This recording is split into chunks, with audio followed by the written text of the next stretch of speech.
Talk again. Am I good? You're a little soft. I am? Oh! That just sounds Well, like... it's just because you're not as attractive as you used to be. 2, 3.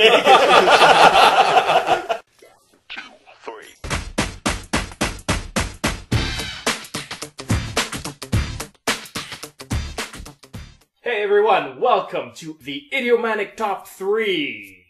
With Dennis P., a horror film enthusiast. I'm Nicholas. I am the gaming correspondent for Idiomatic. And I am Dimitri, editor-in-chief of Idiomatic and movie critic. And today, we three are going to talk about horror remakes. We have already talked movies, we already talked video games, we already talked songs. Now we're talking horror movies, which is why you, Dennis P., are here. Ah, thank you. Thank you for having me. Alright, so we're going to do the top 3 horror movies we'd like to see remade. Ladies and gentlemen, well, actually, let's start with Nick this time. Your number 3 pick for a movie that you'd like to see remade. Well, because I hate vegetarians, we should remake Troll 2. Because any movies when the vegetarians are evil and, you know, you beat the bad guy by eating meat is perfect. So remake Troll 2. Yeah, it's a hilarious scene for people who don't like vegetarianism. Because he literally beats the bad guys by biting into a bologna sandwich. And not just any bologna sandwich, like the most disgusting piece of 5-rack bologna thing you've ever seen. You're like, that looks disgusting. And he's jumping into it and everybody runs away. Yeah. It's freaking hilarious. That's perfect. Death to vegetarians. But I don't know, can they ever beat the scene of, oh my god?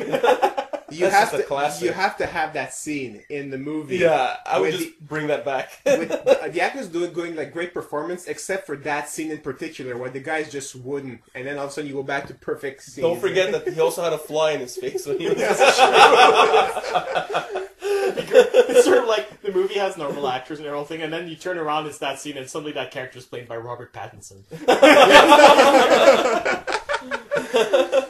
Number 2? Alien. Oh. The original was a horror. You see all the other ones afterward, they're all action movies, but the original one was horror suspense. Yes. And you can really do something about it, because now the whole Alien thing has gone way with Alien versus Predator and crazy stuff like that. The horror and suspense things works because you didn't know what was happening to them.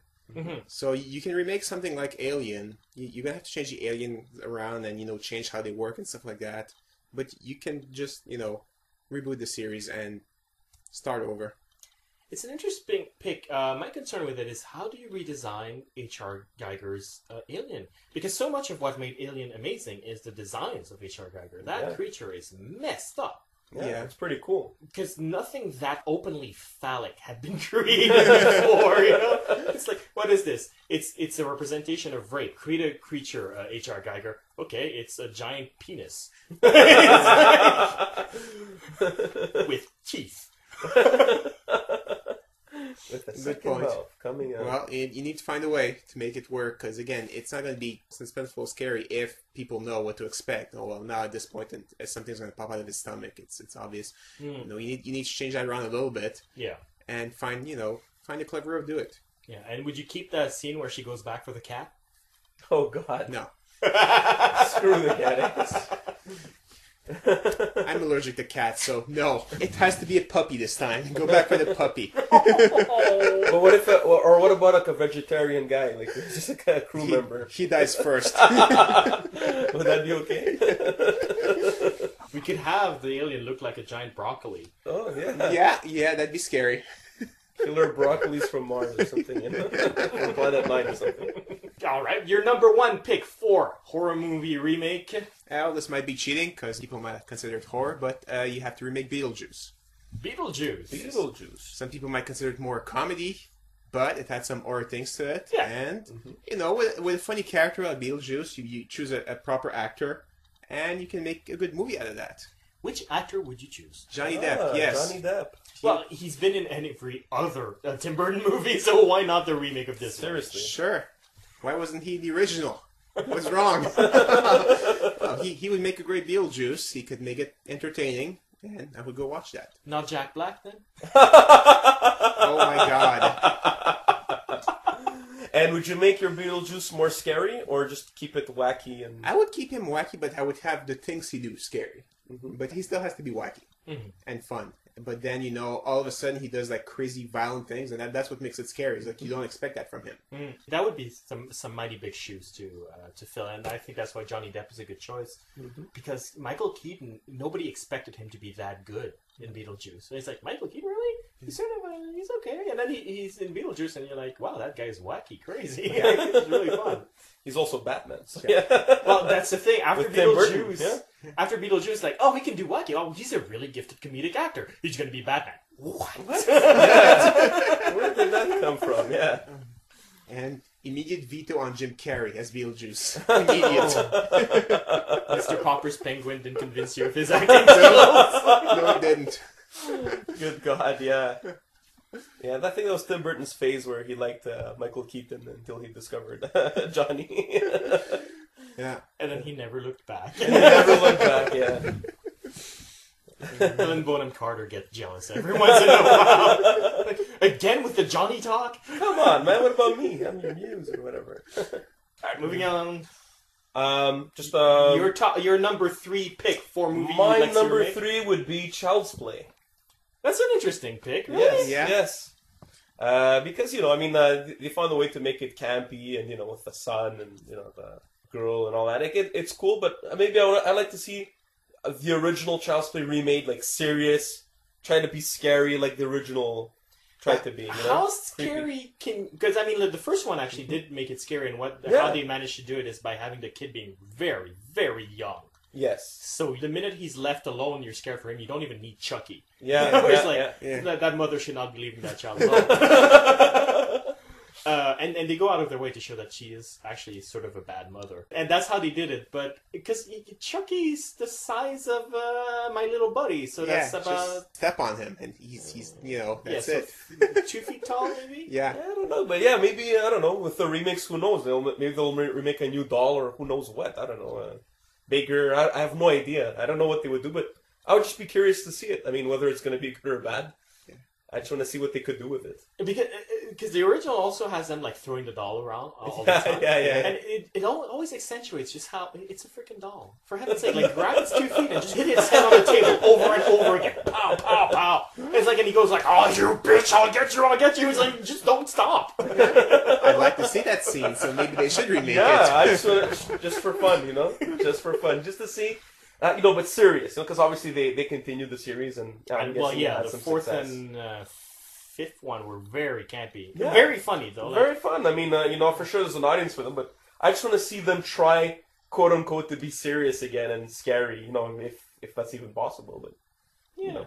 Well, the concept was more interesting than anything. Yeah. The idea of a man trapped in a doll's house through voodoo mass magic. murder, And the doll slowly becoming more human. That concept alone was scarier than the doll killing people. Of course.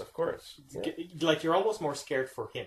Yeah. It's like the whole idea of being trapped in a half doll, half human body is just so disgusting. It was also creepy when you know, he would turn his head and all around and talk to the kid, and it was just very freaky, you know. And now, when the door is closed and the kid is in the room with his doll, and the mother passes, and the kid is just seemingly talking to himself, to the doll, but replying to things that would not come out of a kid's mind. It's amazing. That was really creepy. Yeah, that was creepy. So yeah, maybe you know, a modern take on it would be you know, just for fun. Yeah, sure. No, that's an interesting take. I wouldn't have thought of it, but yeah. All right, then, is your number 2 pick for horror movie you'd like to see remade? Number 2 would be Sleepaway Camp.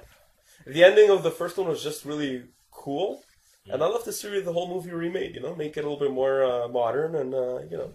Yeah, and the narrative could be streamlined, because as much as the ending is spectacular, it is one of the most horrifying shot in horror movie history, in my opinion. Pretty much, I'd have to agree, yeah. And it's just so well staged. The concept itself is not scary, it's mildly homophobic, so I'd be concerned with the remake, how they're going to do it. Yeah. But the way they set it up, you're like, that is just so gross and disgusting and perturbing, and the sound that character makes, that sound is like, I can't believe that came out of somebody's mind. And like, the director went like, I have an image in my mind, and this is what it is. It's like, ew! Yeah, that I think, if anybody, like, knows, like, seen Sleepaway Camp, that's the scene that they remember. I mean, it's one of the few that they haven't, they haven't touched yet. So Maybe because of the homophobia thing. maybe, or maybe they just haven't gotten around to it yet. No, I think Nick is right, because it's the sort of mild homophobia you could get away with in the early 80s. Mm-hmm. Today would be just completely inappropriate. I can't think of a way to do this sensitively. So what's your number one pick? My number one pick, again, very curious, because this one's, for me, it's a big classic. It would be Profondo Rosso, Deep Red, a giallo movie from the 70s. Yeah, no, it's the giallo movie. Yeah. It's the one that pretty much established the alphabet for the genre, really. Yeah. And which, in turn, because the giallo movies pretty much established the alphabet for the slasher genre as a whole. Yeah. It's a really important movie. Aren't you afraid when picking a movie like that, in the sense that it's such a classic that sort of established the genre, you remake it and you're like, but the genre's already established. What did you do with that? I don't know. Like I said, it's just out of curiosity, really. I mean, for me, like I said, usually I don't believe the remakes are better than the originals in general. Mm-hmm. But you know what? Sometimes you could be surprised, right? So why not? I mean, like I said, they've pretty much remade everything else. They remade Halloween, which for me is, some movie that I would never remake per se, like the original. Mm-hmm. I mean, you know what? Why not? Why not give it a little modern twist to it? See what they could do with it. Make it, I don't know, more modern or scarier, or I don't know what. Would you keep it Italian? That's a very interesting question. You know what? Maybe to do two versions of it. Oh, back to the way they did it back then. Yeah, maybe. Why not? Italian movies back then, they wanted the best actors. Dario Argento wanted the best actors available in Europe, but they don't all talk the same language. So he would just film them, each scene with them speaking their own language, and every version would be partially dubbed. Oh, wow. Yeah. He would do that, and so there is no existing version of any of his movies where you are not stuck with some dubbing, because there's at least always one actor who's speaking Danish or whatever.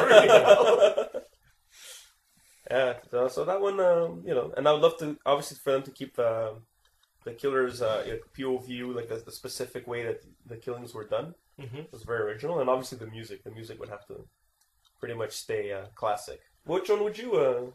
My number 3 pick for a horror movie I'd like to see remade. Probably a controversial one in this room, but Saw. Really? Yes. Yeah. Yes. Saw. I think James Wan sort of screwed the pooch with Saw, with all the moral imperative crap about, like, you have to value your life and everything. It's like, yeah, whatever. No, it's sort of like, I'm teaching you people to value their life through torture by inventing elaborate schemes to torture them. It's like, first of all, it's called, stop and smell the flowers, not stop and jam the flower into your eye socket. Yeah. And second, it's sort of like, aren't you wasting an enormous amount of your life planning this stuff? Like, shouldn't you be doing something Aren't you, else like, with your dying life? slowly there? Yeah. And I think he screwed a pooch with that and the extra violence, but the core concept at the beginning was pretty clever. It's two guys in a room, chained to the thing, they have a saw, and somebody's going to have to saw their leg off for the both of them to survive, but neither of them want to be the one who saws their legs off for obvious reason.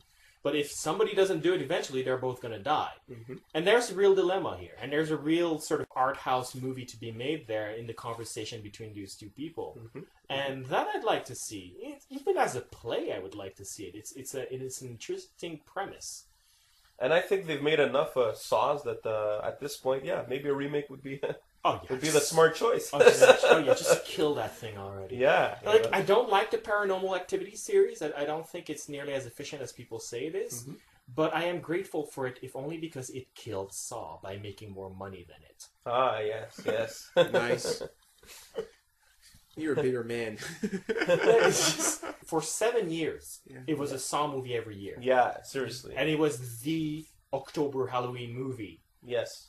And it's sort of like, and I love Halloween, and I love that time of the month. Well, those who visit the site frequently know every October is Halloween month over at the Dreamer's Edge, where everything is just horror stuff for a month. So I'm always craving the horror movies. And they're on TV, but I want to have the theater experience. And every year it was just like, great, Saw, that's my option. Because no one wanted to compete with Saw. Then Paranormal Activity came, I was like, oh, relief. Finally, it's different. And I saw it, I was like, it's still crap. But it's different. It's different. All right, my number 2 pick for a horror movie remake is Urban Legends. Oh, yes. Yeah. Very nice. Yeah. Yes. Urban Legends has a nice concept. Urban Legends are naturally scary and fun, and just a sort of creep factor you'd like in a fun horror movie. But the unfortunate thing is that it came out right at the era where the Scream model dominated the horror genre, so it was sort of dominated with a whodunit structure, which doesn't apply to Urban Legends. Because, if you're going to live out Urban Legends, it can't be planned. Because, how does a killer plan to have his victim eat Pop Rocks and coke at the same time and lace the Pop Rocks with explosive to make sure she blows up from the inside? That's one complicated killer right there. Yeah. And also, all the kids were doing the witty banter stuff that got tiring very fast around back in the late 90s. So I'd love to see just the concept of, a horror movie about urban legends and living out urban legends, but free of the imposition of the Scream formula, which worked for Scream, but to be quite honest, not for any other movie. I agree, yeah. I also didn't like the ending of that movie, where she tries to do the urban legend that you wake up, in the bath without your kidneys, and she's just stabbing her at the end. It's like, you're not doing the urban legend at all. You're just stabbing her. You're completely against the point of the movie at this point. And it goes with the problem of trying to do a whodunit with that premise, because it's the sort of thing. It's like, how does a killer reproduce all these urban legends? It's a lot of work. Yeah. I would rather just see a character go through all these urban legends through, uncanny coincidence. Yes. Wakes up in the bathtub with the ice and the message, tries to run, turns out she still has her kidney. She woke up just early enough, and then goes into her car and runs away, and somebody's flashing the lights behind her. It's just one after the other. And you're freaking out. You're like, oh my god, which one is going to get her? Which Yeah. urban legend is going to kill her? And then you have a cameo by the Mythbusters at one point. This isn't true. True. And your number 1, eh? Oh, yeah, it's true. I got Halloween 3 season... No, I'm kidding. I really want to see The Power of the Shamrock. I'm sure the remake, though, would be better than the original. Yeah, because, they're at Halloween 2 and the remakes. Halloween 3 is time to pull out Season of the Witch. Why not? Come on, yeah. No. I'm actually going to go slightly different here. I'm going to go with a TV series instead of a movie. Oh, yeah, that's cheating, man. It's a little bit cheating. Well, do you want me to go back to Halloween 3 Season of the Witch? Because I can talk about that. Go to your TV show. Go to your TV show. Friday the 13th, the series, was a really interesting series that didn't get too much of an audience because it was ultra violent. It's terribly violent. Really? Yeah, it was a really violent thing. And also it carried the name Friday the 13th, but was not about that at all. Yeah. Because it's a story of a bunch of shop owners they inherit a shop that trades in antiques and discover that the items sold are all cursed.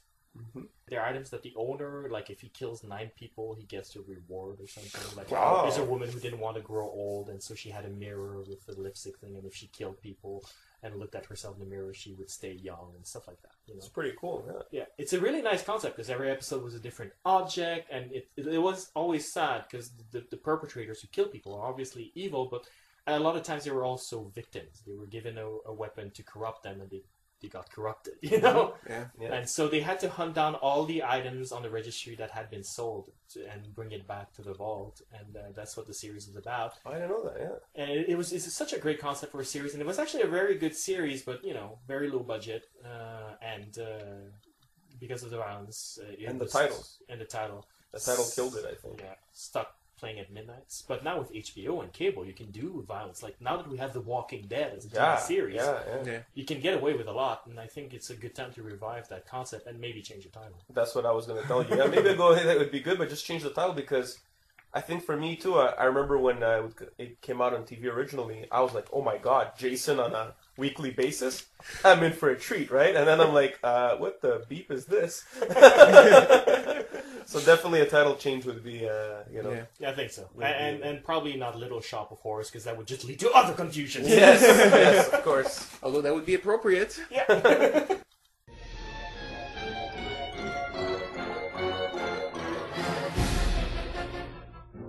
So where are we moving on to now that we've touched on... I think we're actually moving on to the Electric Boogaloo Factory. Ladies and gentlemen, that's when Kazim and I or whoever's with us, take a movie that generally doesn't deserve a sequel and try to imagine how that would work out if we did make a sequel.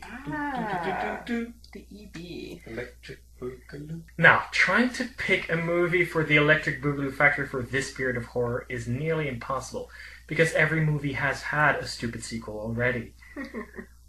But that's exactly the reason why I picked Halloween 3 Season of the Witch to make a sequel of that. Now, I know Halloween 4 came out, it was the return of Michael Myers, but for those of you who did follow the series back then, Season of the Witch was a standalone story that had nothing to do with the usual Halloween monster, Michael Myers. It was a standalone story about... Oh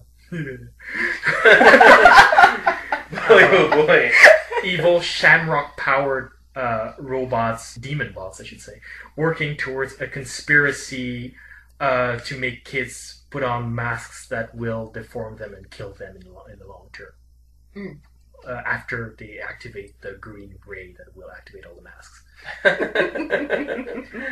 In other words, avoid Halloween 3 Season of the Witch at all costs. However, watch your sequel. Yes. So here it is. Like, what would you do if you had to do Halloween 3 Season of the Witch Part 2? Oh The god. most complicated title I can come up with. Part 2. Just to add to that title, it's now Halloween 3, Season of the Witch, Part 2, Witch's Brew. So basically I have a young, enterprising group, cabal of witches, who've decided to open their own catering company. However, at each banquet or benefit that they've catered, all the patrons mysteriously die. And they're puzzled by this. You know, they want to succeed at this. And they discover that they're being sabotaged by another cabal, which also has broken into the catering trade and has decided that this was going to be an all-out war, a cook-off to the death, which ultimately means the death of many other people. But I'm not quite sure how it ends. But that's how I like. Yeah. Where's the shamrock? We need a I don't shamrock. know where that comes in yet. And Perhaps they could be the, like... The secret The ingredient. secret ingredient. Shamrock's like, that's why everyone keeps dying.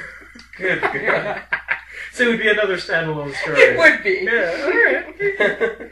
That would actually be John Carpenter's original spirit, because that's why he produced Season of the Witch, for those of you who were wondering why he abandoned Michael Myers, is because, like most creative people, he got tired of repeating the same crap over and over again. Yeah. So he wanted Halloween to be an anthology of different stories, movie after movie. So definitely in the spirit of John Carpenter right there.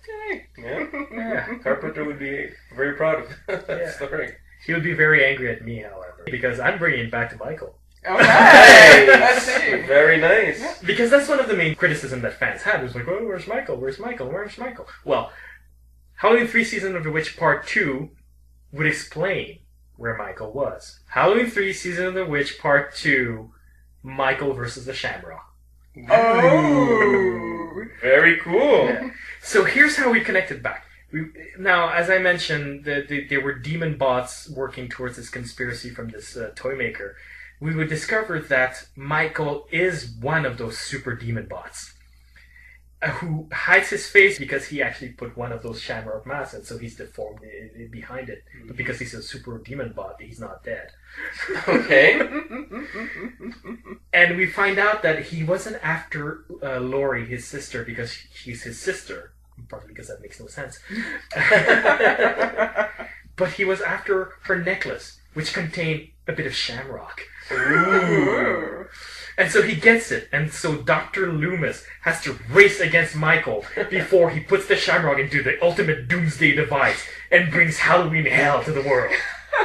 Very cool. Good, Very right? cool. Fans would be pleased, I right? think Oh, so. definitely. Yes. Yes. Still there in Curse of Michael Myers. And on that note, if you got questions, comments, please mail us at mail@idiomanic.com or post a comment right below the episode at idiomanic.com. We also have a Facebook and Twitter page now, so please check us out and subscribe. And until next time. Until next time.